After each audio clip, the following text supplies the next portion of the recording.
Running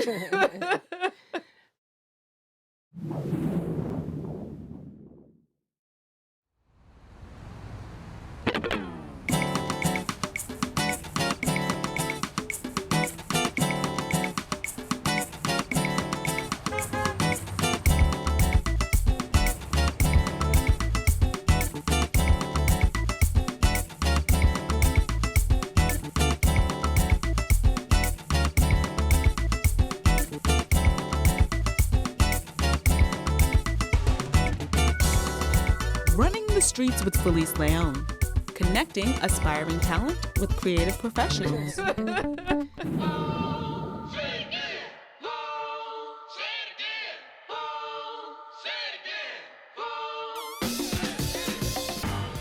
Over the river and through the woods to the streets of Philadelphia we went. There, we grabbed a water ice and bypassed a cheesesteak to catch up with the man that uses music as his muse, Khari Mateen. A day in the life of this innovative musician, craftsman, and producer is truly indicative of his taste. From instructing a morning row class to the solitude of his studio, Khari Mateen is understated but exceptionally talented. Let's run these streets!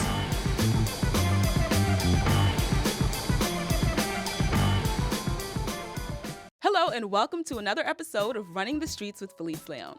Today we've hit the streets and landed in Philly with musician, creator, and producer Khari Mateen. How's it going?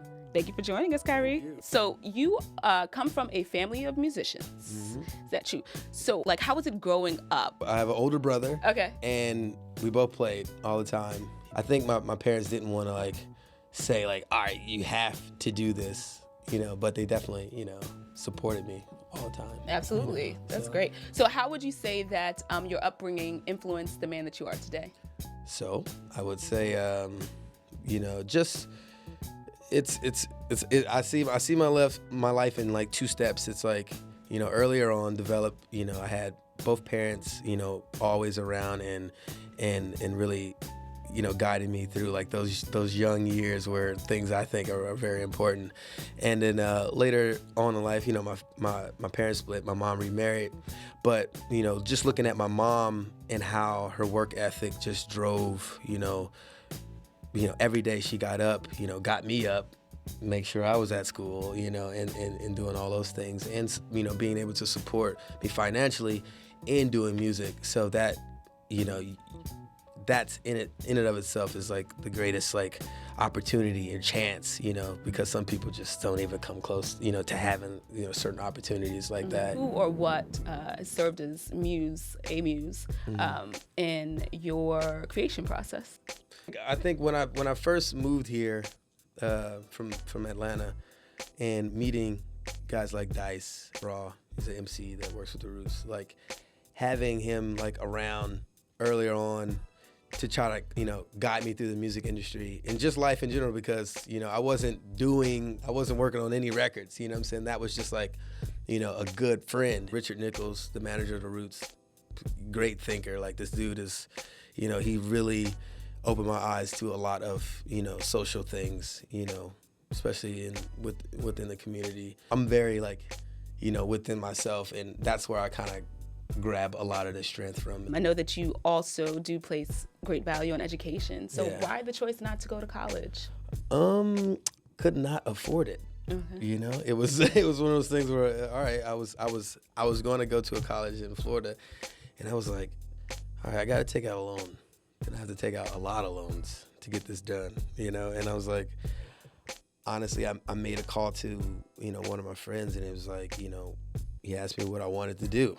I wanted to make music. I wanted to do this. It's well, there is the college route of doing it, and then there's the it's just exactly the blue pill or the red pill. Yeah, what I'm saying? I was blue pill, red pill. Matrix exactly.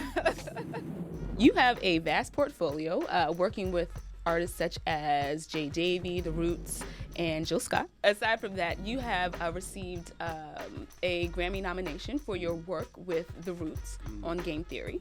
So how excited were you to receive a nomination for a Grammy? It's one of those things where it's on such a national level. It's, to be a part of something like that, just to be a part of the albums, honestly, like when I was little, I was listening to The Roots, so it's always surreal, honestly, being around those cats and learning from the path that they've carved, you know what I'm saying? So, and understanding that, my path is a little bit different, but being a part of someone's history. Very cool. So you are also referred to as Khari Mateen. Yeah. What is up with the Ferrari? Right. You have to tell us the story behind the nickname. So that's something that was given to me by Dice Raw. This rapper STS, he's like Ferrari. He always like Ferrari, like everywhere I go. You know what I'm saying? And honestly, it's one of those things. It's like, man, that really stuck. Yeah. Got it. Thanks. So can I call you Ferrari? You wait a minute. You're a little hesitant. You're a little hesitant on that one. You can just call me Khari. Okay. Yeah. Ferrari? No. Okay. Okay. So what would you say are 3 misconceptions about music producers? Some great producers that I can't name right now because I'm just blanking on it. They don't play anything. They're just there to guide the whole project. If you can convince an artist to go in one direction or another, or to make this type of choice, I think you could technically be called a producer. So in a recent tweet, you stated, "I fail to understand failure."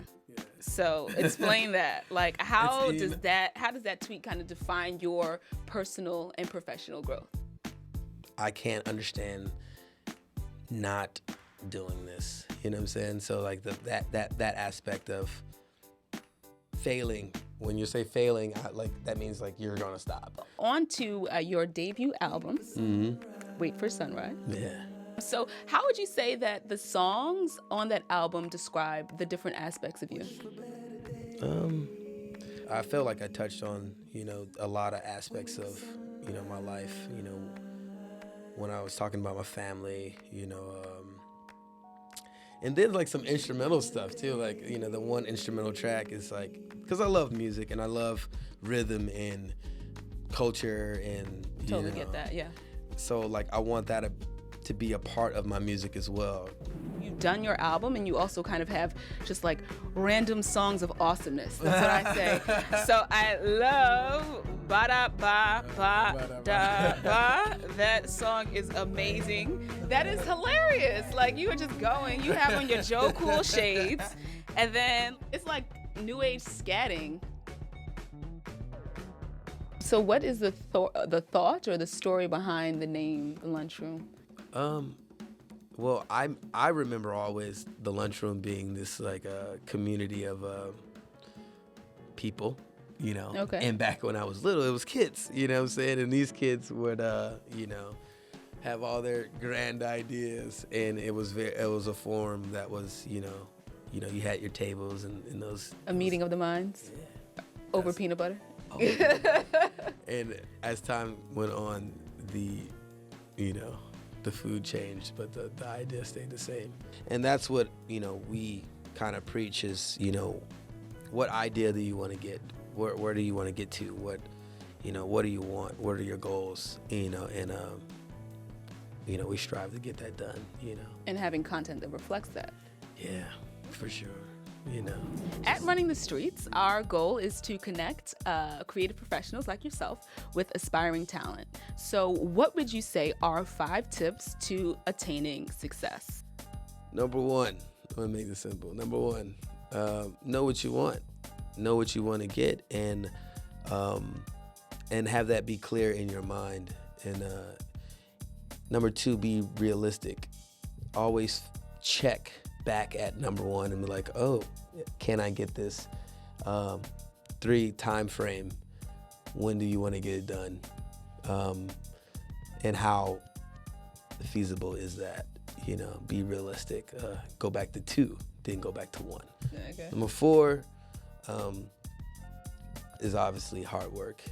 You gotta muscle. Yeah, you gotta really get it in hard. And 5 is have some luck. You need some luck to actually have it all connect and to finish for the off. stars to align. Yeah, and that's one of those things you can't plan for. Well, Khari, thank you again for inviting us into your space. The studio was great. Thank you. Thanks for also inviting us to Philly, city of brotherly love. Brotherly love. Love right it. Here. Hey, got it.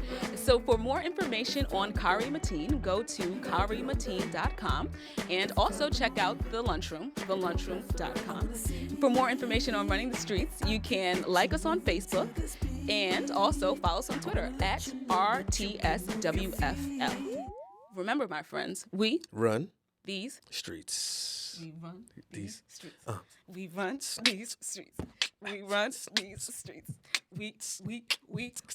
We run these streets.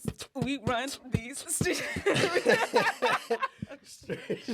Good job. Good one.